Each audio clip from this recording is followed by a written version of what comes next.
আপনারা নামাজ পড়তে কি সর্বনষ্ট করেন দেখুন। নামাজ পড়তে গিয়ে সর্বনষ্ট হয় আমাদের। নামাজ পড়তে গিয়ে আপনারা ইন্না আতাইনা সূরা আপনারা পড়েন, তাই তো নাকি? আরে বলুন না, নামাজে পড়েন তো? আমি পড়ছি দেখুন তো, ইন্না আতাইনাকাল কাউসার ফাসাল্লি লিরাব্বিকা ওয়ানহার, ফাসাল্লি লিরাব্বিকা ওয়ানহার, ওয়ানহার ওয়ানহার। এই গলার ভেতর থেকে হাইটা উচ্চারণ করবেন, হাই হচ্ছে হাই হাওয়াজ নয়। ফাসাল্লি লিরাব্বিকা ওয়ানহার এর মানে হচ্ছে নবী তুমি তোমার রবের জন্য নামাজ পড়ো, ওয়ানহার এবং কুরবানি করো। আর আমরা উচ্চারণ করি কি? ফাসাল্লি লিরাব্বিকা ওয়ানহার। এর মানে শুনবেন, নবী তুমি তোমার রবের জন্য নামাজ পড়ো, ঝোড়া কোদাল নিয়ে খাল কাটো। কোথাকার মানে, কোথায় গেল? আরেকটা দেখেন, এই মা বোনেরা ভালো করে শুনে নিন। আলহামদুলিল্লাহ সূরা পড়েন না? আলহামদুলিল্লাহি রাব্বিল আলামিন। আলহামদু এই গলার ভেতর থেকে এটা উচ্চারণ করবেন, বাপেরা হাতে ধরে বলে যাচ্ছি। আলহামদুলিল্লাহ মানে হচ্ছে সমস্ত প্রশংসা আল্লাহ তোমার। আর আমরা কি বলি? আলহামদুলিল্লাহ। এর মানে শুনুন, সমস্ত ছেঁড়া জামা কাপড় আল্লাহ তোমার। হয়েছে? বাড়ি থেকে ভাববেন, এই ভুলগুলো সংশোধন করুন। আচ্ছা, রমজান মাসে ভোরের বেলা যে খাবারটা খান আপনারা, তাকে কি বলেন? জোরে বলো। শব্দটা সেহরি নয় বাবা, শব্দটা হলো সাহারি। কি বললাম? আচ্ছা, সেহরি আর সাহারির মানেটা কি? দন্তেশ্বয় একার আর দন্তেশ্বয় আকার, তাই তো? চলো দন্তেশ্বয় একার দিলে সিগিরুন মানে হলো জাদু করা। কোরআনে আছে হাদা সিহরুম মুবিন। সিগিরুন মানে জাদু করা। আর সিনে জবত দিলে সাহারুন মানে হলো রাতের শেষ অংশের খাবারকে আরবিতে সাহারি বলে, সেহরি নয়। তাহলে শব্দটা কি হবে? সেহরি না সাহারি? ভুলটা ভাঙলো বাপেরা, বাড়ি থেকে ভাববে। আরেকটা শব্দ বলছে, এই মা বোনেরা শুনে নিন এবার এই শব্দটা। স্বামী স্ত্রী সংসার করতে গিয়ে দেখবেন মাঝে মাঝে ঝগড়া হয়। তা স্বামী তার স্ত্রীকে রেগে গিয়ে কি বলে? ডিভোর্স দেয়। একটা শব্দ বলে, কি বলুন তো শব্দটা? ভয় নেই, বউ যাবে না, চিন্তা নেই, আমি এখানে বসে আছি। কি বলে? বল। তালাক, তাই তো? আরে বলুন না, ভয় নেই রে বাবা, বউ যাবে না। পাগল মানে ভয়তে না, বউ চলে গেল। আমি বসে আছি এখানে, বউ এনে দেবো, চিন্তা নেই। চলো তালাক বলেন, তাই তো? শব্দটা তালাক বলবেন না, শব্দটা তালাক না।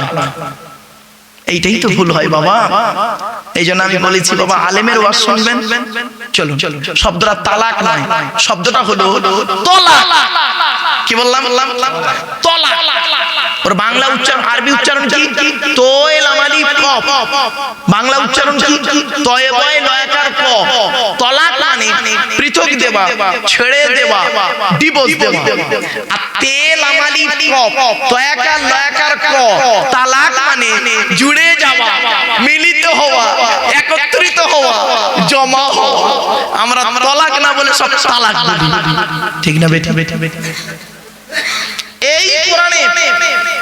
এই কোরআনে তালাক শব্দটা আছে বহু জায়গায়, তালাক শব্দটা কোরআনের এক জায়গায় আছে। টোটাল কোরআনের এক জায়গায় আছে তালাক, বাকি সব জায়গায় তালাক। 24 নম্বর পারা 7 নম্বর পৃষ্ঠা, সূরার নাম সূরা মুমিনের 15 নম্বর আয়াত। আল্লাহ নিজে বলছে লিউনজিরা ইয়াউমাত তালাক। আমার বাপেরা বাড়ি থেকে ভাববেন, ইংরেজিতে অনেক শব্দ আছে। Meet, M double E T, meet, M E A T, meet, দুটোই মিট। একটা মিট মানে সাক্ষাৎ করা, একটা মিট মানে মাংস। Be, B E be, B double E bee, দুটোই বি। একটা বি মানে হওয়া, আর একটা বি মানে মৌমাছি। হয়েছে? বাংলাতে অনেক শব্দ আছে, দুটো বলি। জ্বালা, বর্গিন জয় একালো একা জ্বালা, বর্গিন জয় বা একালো একা জ্বালা, দুটোই জ্বালা। একটা যন্ত্রণা জ্বালা, একটা পানির জ্বালা। কমল, কৌকার মৌলা কমল, কমল কমল। কৌকার মৌলা কমল মানে নরম, আর কমল কমল মানে পদ্ম ফুল। হয়েছে বাবা?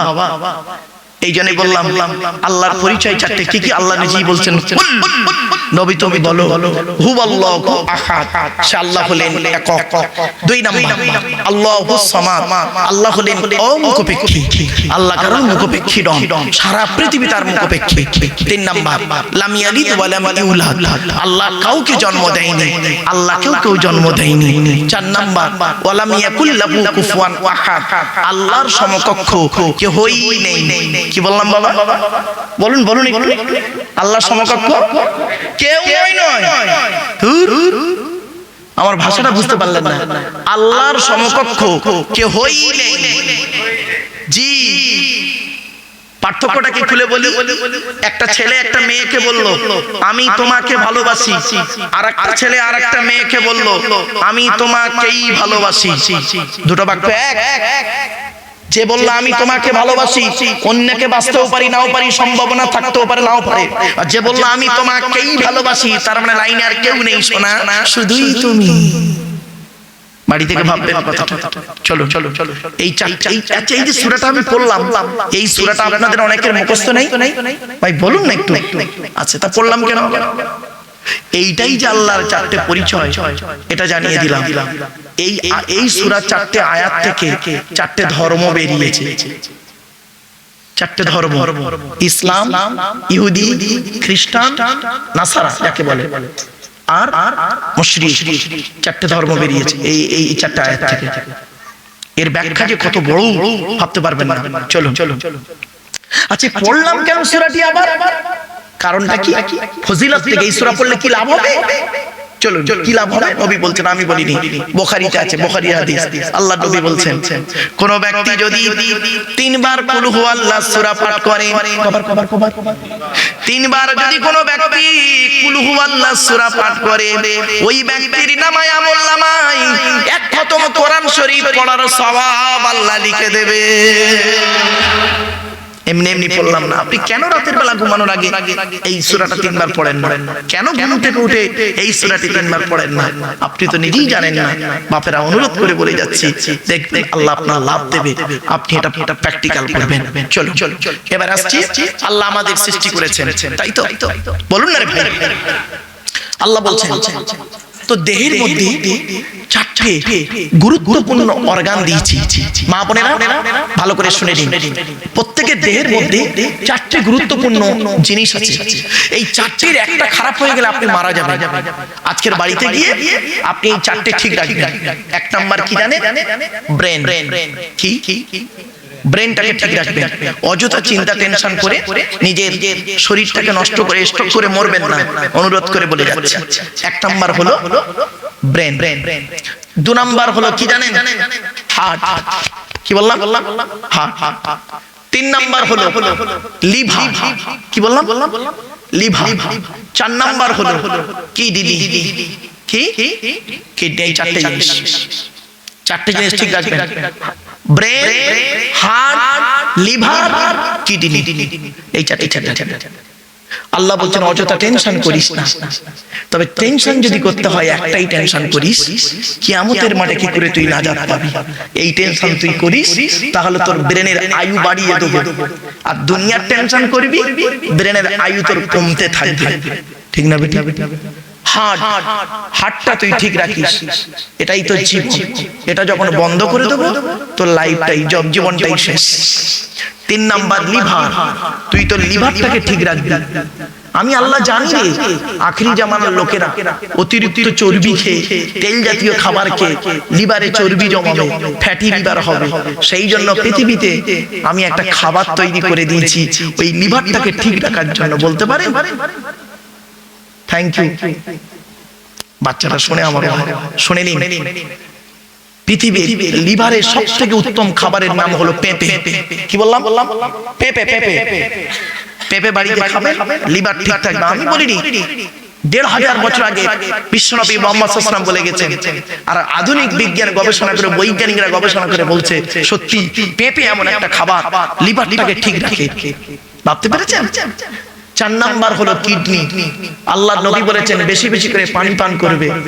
আর বিজ্ঞান বলছে, এই নবীর এই কথাটাকে নিয়ে বৈজ্ঞানিকরা গবেষণা করে বলছে, একজন প্রাপ্ত পুরুষ এবং নারীর জন্য সারা দিনে 4 থেকে 6 লিটার পানি পান করতে হবে। আপনি ক লিটার পানি পান করেন সারা দিনে? 4 লিটার হয়। 3 গ্লাস পানি খাচ্ছে, সকালে 1 গ্লাস, দুপুরে 1 গ্লাস, রাতে 1 গ্লাস, আর বাকি সব তেলেঙ্গা, খৈনি, গুটকা আর চা খাচ্ছে খালি। তা তোর কিডনি খারাপ হবে না? হবে। নামাজ আচ্ছা বাবা, এই বক্স মহিলাদের ওখানে আছে না এই মালে ওই দিক টানছে? এটাই ভুল করেছো বাপ, কোনদিন আর করবে না। এদের কথা, কমিটির কথা শুনবে না বাপ, শুনে না। এই বক্সের আওয়াজ ওদের কাছে পৌঁছাতে গেলে তোমাকে ভলিউম জোরে দিতে হবে, তখন ওই লোকটার কানে লাগবে এই বক্সের আওয়াজটা, মানে এই আওয়াজটা ওখানে যাবে। তুমি যদি ওখানে একটা বক্স দিতে না, তাহলে ওরাও আওয়াজটা পেত। এই আওয়াজ ওদিক দিয়ে যেতে গেলে অনেক সমস্যা, ঠিক না বেটি? বাবা এই জন্য তুমি যখনই করবে বাবা, এই মুসলমানদের জলসায় যখন আসবে, তুমি বুদ্ধি করে মেয়েদের ওখানে একটা বক্স দিয়ে দেবে, তাহলে কোনো ঝামেলা হবে না। দেখবে এই আওয়াজ না বাবা, শুনে সাউন্ড সম্পর্কে কোরআনে আছে, কোরআনে আছে গো বাবা, অক্সিদ ফি মাশিকা ওয়াগদুদ বিন সাউতি ইন্না আনকারাল আসওয়াতি লা সাউতুল হামিদ। 21 নম্বর পারার 12 নম্বর পৃষ্ঠার 1ম নম্বর লাইন, সূরার নাম সূরা লোকমান। আল্লাহর কাছে নিকৃষ্ট আওয়াজ কার আওয়াজ শুনবেন? আল্লাহ ঘৃণা করে কোন আওয়াজটাকে? শুনে নিন। আল্লাহ পৃথিবীর সমস্ত প্রাণীকে সৃষ্টি করলেন, করার পরে প্রত্যেকের আওয়াজ শুনলেন, সাউন্ড শুনলেন। তো সুর আর স্বর, ভৌতিক বিজ্ঞানে যারা পড়েছে ছেলেরা জানে, সুর আর স্বর। তো সকলের আওয়াজ শুনলেন। বাঘের আওয়াজ শোনানো হলো, গরুর আওয়াজ শোনানো হলো, ছাগলের আওয়াজ শোনানো হলো, পিঁপড়ের আওয়াজ শোনানো হলো, ভূমিকম্পের আওয়াজ শোনানো হলো, বজ্রাঘাতের আওয়াজ শোনানো হলো, হাওয়ার আওয়াজ শোনানো হলো। আল্লাহ ফেরেশতাদের বললেন, এই আর কোন আওয়াজ শুনতে বাকি আছে আমার? তা ফেরেশতারা বলল, আল্লাহ সকলের আওয়াজ শোনা হয়ে গেছে, তবে একটা প্রাণী বাকি আছে, একটা প্রাণী, ওই আওয়াজটা শুনলেই সব শোনা শেষ। তখন আল্লাহ পাক বললেন ফেরেশতাদের, প্রাণীটাকে নিয়ে এসো, শোনাও আমার কাছে ওর আওয়াজটা। সেই প্রাণীটাকে আনা হলো। প্রাণীটা ডেকে উঠল, যেই ডেকে উঠেছে আল্লাহ বলছে, এর আওয়াজটা ভালো লাগছে না। সেই প্রাণীটার নাম শুনবেন? বলবো? মনে থাকবে? কোরআনে আছে। এই আয়াতটা পড়লাম এক্ষুনি, ওই আয়াতের মধ্যে আছে হামির। হামির মানে গাধা। গাধার মতো চিৎকার চেঁচামেচি করে কথা বলাটাকে আল্লাহ পছন্দ করে না। এই জন্য প্রত্যেক নবীর ভাষা হলো মার্জিত, টু দি পয়েন্টের উপরে টুকটুক করে বুঝিয়ে বলতেন। কোন নবী চিৎকার করে কথা বলতেন না। শুনে নিন। এই জন্য দেখবেন প্রত্যেক বড় বড় অফিসে চলে যান, বিডিওর অফিসে চলে যান, ডিআই এর অফিসে চলে যান, ডিএম এর অফিসে যান, মিনিস্টারের অফিসে যান, সিএম পিএম এর অফিসে যান, গেলেই দেখবেন প্রথমে লেখা আছে কিপ সাইলেন্ট। ঠিক না বেটি? আপনি সিএম এর সঙ্গে কথা বলবেন, মুখ্যমন্ত্রী, প্রধানমন্ত্রী, রাষ্ট্রপতির ঘরে গিয়ে কথা বলবেন, রাজ্যপালের গিয়ে কথা বলবেন, কথা বলার আগে কিভাবে যেতে হবে? মে কামিং স্যার, মে কামিং স্যার, আমি কি আসতে পারি স্যার? ওখানে আপনার ক্ষমতা নেই, আপনি ঢুকে বলতে পারবেন না আসছে, ঘাট ধরে বের করে দেবে। ঠিক না বেটি? তাহলে আদর্শটা ছিল এই কোরআনের আদর্শ ওইখানে। আর ওখানকার চেল্লামেল্লি গুলো জলসায় চলে এলো। যে বক্তা যত চিৎকার করবে সেই বক্তাই ভালো। শুনে নিন, প্রত্যেকের ঘরে একটা নীরবতা আছে। কোন ব্যক্তি কোনদিন চিৎকার চেঁচামেচি করে কথা বলে না। এটা ভদ্রলোকের পরিচয়। আমার বাপেরা কোন নবী চিৎকার চেঁচামেচি করে বলতেন না। নবীদের ওয়াজ হতো কেমন জানেন? নবীরা ওয়াজ করতেন, মুহাম্মদ সাল্লাল্লাহু আলাইহি ওয়াসাল্লাম ওয়াজ করতেন বৃহস্পতিবার দিন গত রাতে ইশারা নামাজের পরে সাহাবীদেরকে নিয়ে ওয়াজ করতেন নবীজি। নবীজির ওয়াজ ছিল টু দি পয়েন্টের উপরে, টুকটুক করে নবীজি বুঝিয়ে বলতেন। আর বুঝতে না পারলে একটা কথা দুবারও বলতেন, তিনবারও বলতেন একটা কথা। যাতে করে মানুষ বুঝে যায়। আর এখন তো ওয়াজ শোনা হয় না বাবা, এখন আওয়াজ শোনা হয়। বক্তার আওয়াজ যদি ভালো হয়, বললো হেভি বক্তা, ওয়াজ হলো কিছুই হয় না। চলো চলো আসছি। আলোচনা আমার কিসের উপরে? আজ আমার আলোচনা হবে মাত্র তিনটি বিষয়, কটা তিনটে বিষয়ের উপরে আলোচনা করব, একদম শর্ট টাইমের ভিতরে, টু দি পয়েন্টের উপরে তিনটে বিষয়। কি? এক নাম্বার, যার দেওয়া পৃথিবীতে বাস করি, যার দেওয়া সূর্যের কিরণ গায়ে লাগাই, যার দেওয়া চাঁদের প্রতিফলিত রশ্মি রাতে ব্যবহার করি, যার দেওয়া আকাশের পানি পান করি, যার দেওয়া জমিনে ঘর বেঁধে থাকি, চাষ করে খাই, যার দেওয়া অক্সিজেন ফ্রি দিই, কার্বন ডাই অক্সাইড ছেড়ে দিই, এ সমস্ত অবদান কার? জোরে বলুন। তাই জীবনের সব ক্ষেত্রে জন্ম থেকে মৃত্যু পর্যন্ত মাথা নত করব, সাজদা দেব, ভিক্ষা চাইব একমাত্র শুধুমাত্র কার কাছে? ব্যাস, এটা যত তাড়াতাড়ি বুঝতে পারবে তত তাড়াতাড়ি আমার বক্তব্য আপনাদের বোধগম্য হবে। It is my concept. চলো, তাই আজকে প্রথমে আলোচনা করব আল্লাহর পরিচয়। আল্লাহর পরিচয় হলো এই টোটাল কোরআনে আছে বাবা চারটি। চারটি মনে রাখবেন এগুলো। আল্লাহর পরিচয় হলো চারটি, কোরআনে আছে। আল্লাহর পরে স্থান হলো নবীদের। কাদের? নবীদের। আচ্ছা, নবী শব্দের অর্থটা কি? নবী শব্দের অর্থ হলো সাংবাদিক, আর নাবা শব্দের অর্থ হলো সংবাদ। ইংরেজিতে বলে নিউজ। নিউজ শব্দটা চারটি অক্ষর দিয়ে তৈরি, NEWS। এন থেকে নর্থ উত্তর, ই থেকে ইস্ট পূর্ব, ডব্লিউ থেকে ওয়েস্ট পশ্চিম, এস থেকে সাউথ দক্ষিণ, পূর্ব পশ্চিম উত্তর দক্ষিণ, চারিদিকের খবর যিনি সঠিক এবং সত্য বলেন তিনি হলেন পারফেক্ট সাংবাদিক। ঠিক না বেটি? আর এখনকার সাংবাদিকগুলো বের হয়েছে দেখবেন, এরা দেখে একরকম, বলে একরকম, লেখে আর একরকম, ফাটাফাটি মারামারি লেগে যায়। এরা হলো মানুষের তৈরি সাংবাদিক, আর নবীরা হলেন আল্লাহ তৈরি সাংবাদিক। আল্লাহ তৈরি সাংবাদিক, মানুষের তৈরি সাংবাদিক, বিটুইন ফার ডিফারেন্স, অনেক পার্থক্য। চলো, নবীদের পরিচয় হলো মাত্র তিনটি। তিনটি। আচ্ছা, আল্লাহর পরিচয় কটা বললাম? চারটে। এগুলো মনে রাখবেন। আমার ওয়াজ কিন্তু বাবা একটু মনে রাখতে হবে, একটু ব্রেন থাকলে। আর সবর, আমার ওয়াজ শুনতে গেলে দুটো জিনিস লাগবে, সময় আর সবর। কি বললাম বাবা? সময় আর সবর, ধৈর্য লাগবে, একটু সময় দিতে হবে। চল। আল্লাহর পরিচয় হলো চারটি, নবীদের পরিচয় হলো তিনটে। এবার আসছি আমাদের পরিচয়। আমাদের পরিচয় হলো এই টোটাল কোরআনে আছে মাত্র দুটো। ব্যাস, আজকে যদি আল্লাহর পরিচয়, নবীদের পরিচয়, আমাদের পরিচয়, এই তিনটে পরিচয় যদি বোঝাতে পারি আপনাদের, তাহলে কষ্ট করে আমার আশাটা সার্থক, আপনাদের মেহনত করে কয়েকদিন ধরে কষ্ট করে জলসা দেওয়াটাও সার্থক। ঠিক না বেটি? চলো, এবার আসছি। আপনারা যেখানেই জলসা শুনতে যাবেন, যে বক্তার ওয়াজ শুনতে যাবেন, দয়া করে আপনাদের করজোড়ে নিবেদন করছি, দয়া করে আপনাদের বলছি বাবা, জলসা শুনতে গিয়ে একটা জিনিসের উত্তর খুঁজে বের করবেন। কটা? একটা জিনিসের উত্তর। যদি উত্তরটা পেয়ে যান তাহলে জানবেন জলসা শুনতে আসাটা সার্থক। আর যদি উত্তরটা না পান তাহলে জানবেন এই 4-5 ঘন্টা যে বসে আছে ভকাস। একটা প্রশ্নের উত্তর খুঁজবেন। কি শুনবেন বলবো, চমকে যাবেন। দেখে কেন? কি বললাম? কেন? কেন উত্তরটা খুঁজে বের করবেন। মাথায় টুপি দিয়েছেন কেন? গালে দাড়ি রেখেছেন কেন? নামাজি আল্লাহর ফেরেশতারা আদম নবীকে সাজদা করেছিল, তাই তো নাকি? তা সকলে করলো, একজন করলো না, সে কাফের হয়ে গেল, তাই তো? তার নামাজের মধ্যে আপনি নিয়ত বেঁধে ডাইরেক্ট সাজদায় চলে গেলে তো হতো, তার মাঝখানে রুকু করেন কেন? রুকুটার কি দরকার ছিল? ফেরেশতা তো আদমের সামনে রুকু করেনি, আপনি রুকু করেন কেন? নামাজের মধ্যে সাজদা করলে তো হয়ে যেত। গরু হলো 4 পায়, শুকর হলো 4 পায়। মুসলমান গরুর গোশত খায়, বকরির গোশত খায়, শুকরের গোশত খায় না কেন? কেন শুকরটা হালাল?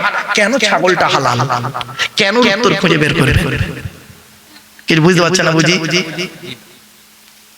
মদ আর মধু, মদ আর মধু, কার দাম বেশি? মদের দাম বেশি না মধুর দাম বেশি? হ্যাঁ, মদের দাম বেশি না? হ্যাঁ ঠিক বলেছো। আমি বাংলা মালের কথা বলিনি তো, ইংলিশ মালের কথা বলছি তো। হুইস্কি, কিংফিশার, ম্যাকডোনাল্ড, বেলা, ওয়াইন, রিডলি, ব্লক, ব্রাইন, এসব মদের নাম বললাম রে বাপ, যারা খায় তারা বুঝতে পারছি। সেদিন এরকম মদের নাম বলছি, একটা বুড়ো অপর বুড়োকে বলছে, দেখছি দেখছি হুজুর কেমন কোরআনের আয়াত বলছি। লাউ ঠাউ ঠাউ ঠাউ, রাগ করবেন না বাপ। চলে চলে চলে, মধুর দাম বেশি নয়, মদের দাম বেশি। তবে বাংলা মালের এখন প্যাক হচ্ছে 30 টাকা, পানি দিয়ে 30 টাকা। চলো চলো, দুধওয়ালা যখন লোকের বাড়ি বাড়ি যায়, আরে বাংলা মালের প্যাক বুঝতে পারতে পারে, বলছে হুজুর মদ খাই নাকি? বাবা মদের উপর আমার গবেষণা, এই কোরআনকে নিয়ে গবেষণা করেছি তো, করছি কোরআনের উপরে আমার গবেষণা। চলো চলো চলো, তো যে আয়াতগুলো আছে সেগুলোকে নিয়ে গবেষণা করতে হয়। মদটা কেন হারাম, মধুটা কেন হালাল?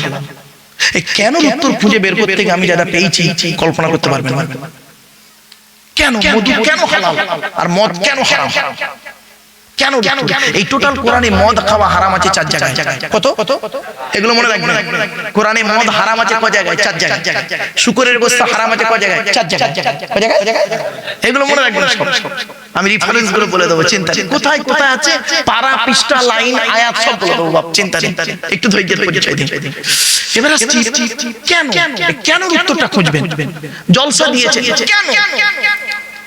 জলসার মধ্যে কি উপকারিতা আছে? জলসা দেবেন কেন? টাকা পয়সা খরচা করে কি লাভ এতে? আসুন একটু বসুন, বাড়ি থেকে ভাববেন। জলসা দেবার উদ্দেশ্য হলো 3টে। কটা? 3টে। কি কি? বাবা যারা রেকর্ডিং করছেন ভালো করে করে নেন, আমি মরে যাবার পরেও এগুলো শুনবেন, লাভ হবে। 3টে উদ্দেশ্য। কি কি? 1 নাম্বার অজানাকে জানা। কি বললাম বাবা? আচ্ছা কি অজানা জানা? একটু ধৈর্যের পরিচয় দিই, নিজেরাই বুঝতে পারবেন। সত্যি তো আমাদের অজানা ছিল, জেনে নিলাম। 2 নাম্বার ভুল সংশোধন করা। কি বললাম? আচ্ছা কি ভুল সংশোধন হবে? একটু ধৈর্যের পরিচয় দিন বাবা, নিজেরাই বুঝতে পারবেন। সত্যি তো ভুলটা সংশোধন হয়ে গেল আজকে। 3 নাম্বার কিছু পরামর্শ নিয়ে নেওয়া। কি পরামর্শ দেব? আমি নিজের থেকে কোনো মতামত আপনাদের সঙ্গে শেয়ার করব না। এই আল্লাহর বিধান অ্যাকর্ডিং টু ইসলামিক ল। এটা হলো according to Islamic law, not only according to Indian law. এটা হলো একটা আইনের কিতাব, এটা আইনের কিতাব অ্যাকর্ডিং টু ইসলামিক ল। এই আল্লাহর বিধান থেকে আমি কিছু মতামত আপনাদের সঙ্গে পেশ করব, আর নবীর হাদিস থেকে কিছু মতামত আপনাদেরকে দেব। আল্লাহর বিধান আর নবীর হাদিস, এই দুটো থেকে কিছু পরামর্শ আপনাদের দেব। সেই পরামর্শ শুনে আপনারা যদি আমল করেন, আমরা যদি আমল করি, পৃথিবীতে শান্তিতে থাকতে পারবো। আশা করা যায় পরকালে জান্নাত পেয়ে যাব। চলো চলো চলো, এই কোরআন পৃথিবীর শ্রেষ্ঠ কিতাব, পৃথিবীর শ্রেষ্ঠ কিতাব। এই কোরআন নিয়ে গবেষণা করছে কারা? America, London, France, Britain, Japan, Jordan, Germany ঠান্ডা করে বসে বসে কোরআন নিয়ে গবেষণা করছে। কারা করেছে? Humphry Davy, Michael Faraday, Einstein, Isaac Newton, doctor Maurice Bucaille, mister Cook, mister জাবেরি, mister Campbell, Raja Rammohan Roy, Ishwarchandra Vidyasagar, Rabindranath Thakur, Acharya Jagadish Chandra Basu, Francis বেক, উইলিয়াম স্কিফমোর, William Harvey, Thomas, George Bernard, এরা কোরআন নিয়ে গবেষণা করলো। আর আমরা কি করলাম কোরআনটাকে নিয়ে? কিছু মৌলবি, সকলে নয়, কিছু মৌলবি কোরআনটাকে নিয়ে কি করলো? তেল পড়া, পানি পড়া, ওয়াজ করা, খতম করা, তাবিজ পড়া, ঘর বন্ধ করা। আর কি করলাম? কিছু আয়াত নিয়ে এ মৌলবি ও মৌলবির কাফের ফতোয়া দেওয়া। ঠিক না বেটা? এ ওরে বলে ও এরে বলে। শুনে নিন, আল্লাহ নবী বলছেন, তুমি যাকে কাফের বলছো, সত্যিকারে যদি সে কাফের না হয়, বলনেওয়ালা নিজে কাফের। শুনে রেখে দিন, একটা আঙুল, জাস্ট ফর এক্সাম্পল, একটা আঙুল আপনাদের দিকে লাগিয়ে বলছি, সরি ক্ষমা চেয়ে নিচ্ছি, একটা আঙুল আপনাদের দিকে লাগিয়ে বললাম আপনারা সব চিটিংবাজ। আচ্ছা কটা আঙুল আপনাদের দিকে? একটা। আর 3টা আঙুল কোন দিকে? টেবিল চিটিংবাজ। বাড়ি থেকে ভাবতে হবে কথাগুলো, যে জীবনে অনেক বক্তার ওয়াজ শুনেছি, এই লোকটার ওয়াজটা আবার কিরকম। চলেন আসছি একটা একটা করে টু দি পয়েন্টের উপরে বলি। আজকে আমাদের আলোচনার বিষয় কটা বললাম বাবা? কটা? তিনটে। কি? আল্লাহর পরিচয়, নবীদের পরিচয়, আমাদের পরিচয়। ক্লিয়ার? চলো আল্লাহর পরিচয়টা প্রথম শুরু করি। আল্লাহর পরিচয় হলো চারটি। কি? এক নাম্বার, আল্লাহ নিজেই বলছেন, কি বললাম বাবা? আমার সাথে একটু বলেন। কুল নয়, আমার উচ্চারণটা ফলো করুন। কয় হস্যউলা কুল, কয় বয় হস্যউলা কুল, দুটো কুল এক নয়। আওয়ালা ইয়াকুলু থেকে কুল মানে বলো, আর আকালা ইয়াকুলু থেকে কুল মানে গেলো বা খাও। এজন্য যে ইমামের কোরআন পড়া সহি নেই, ওই ইমামের পেছনে নামাজ পড়া সহি নেই।